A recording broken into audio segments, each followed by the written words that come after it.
Hi everybody, it's JB again. So, it's pretty warm here today in Fort Smith, and I just got done in the neighbor's field back there shooting a few rounds.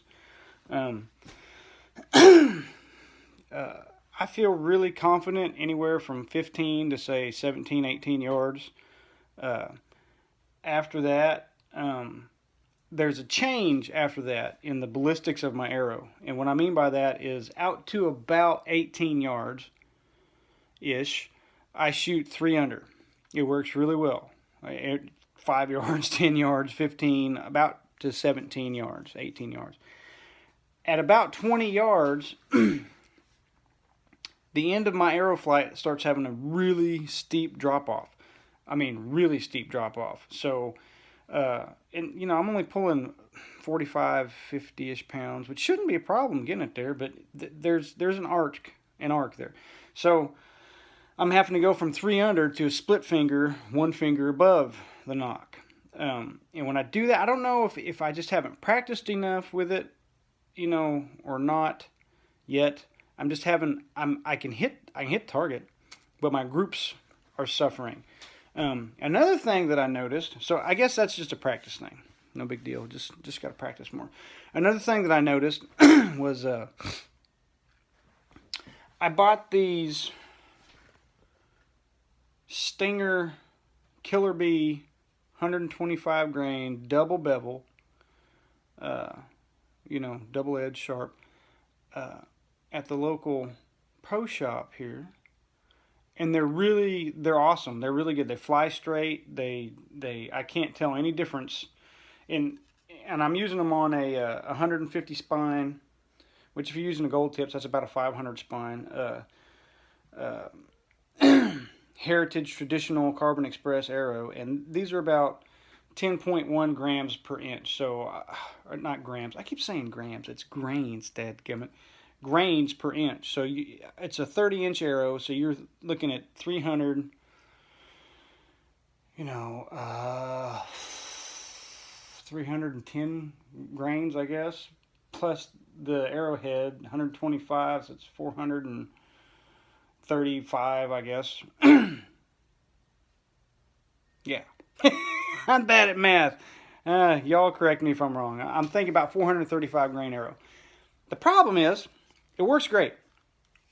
The thing that I've noticed though is when I'm shooting a field tip and I'm shooting instinctively and I'm not really worried about anything, but all that I'm focusing on really is my form, my back tension, my release, my second anchor point, all that stuff.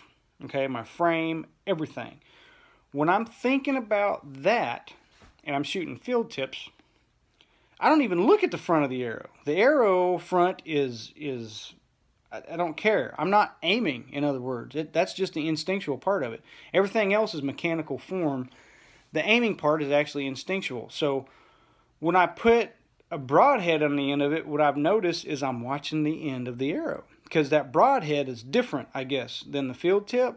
So I don't know. That's the only thing I can think of. So I'm actually focusing now.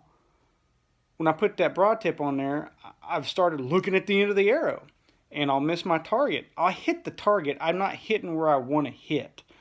So I started asking the Lord, help me not to think about it. Just trust the process, all this stuff that I've been practicing. And when I can do that, the arrow drops in right in the ticker every time, man. Right dead nuts. But when I forget to ask him to help me not to think, because instinct is not thinking, it's just instinct. So when I'm shooting instinctive, I'm not thinking about where the front of the arrow is going. I'm just pulling back and lining it up and shooting. When I put these broadheads on there, all of a sudden I'm looking down and I'm seeing, I'm looking at the end of that arrow, in other words. I'm seeing the end of the arrow. When I'm drawing it back, I'm seeing that broadhead, and for some reason that's messing with me. So anyway, that's the new development. Y'all have fun, man. I'm really enjoying this traditional archery stuff. I told my buddy this morning, It's like meditation for me, man. And another thing is my girls, they have here in the public school system, they have archery classes in PE towards the end of the year. They just kind of introduce them to archery. And so my girls are really, they're in 6th grade and 4th grade now, my Haley and Zoe, and they're really wanting a bow. So I've gotten on to Amazon. I found a couple bows that are about their weight class, that they won't be overbowed, to where they can start practicing with me and we can have daddy kiddo time. And hopefully I can teach them a few of the things that I've learned, and maybe they can start having fun with this archery thing too. And hopefully they won't shoot each other. So, all right, y'all have a good day. Love you. Bye.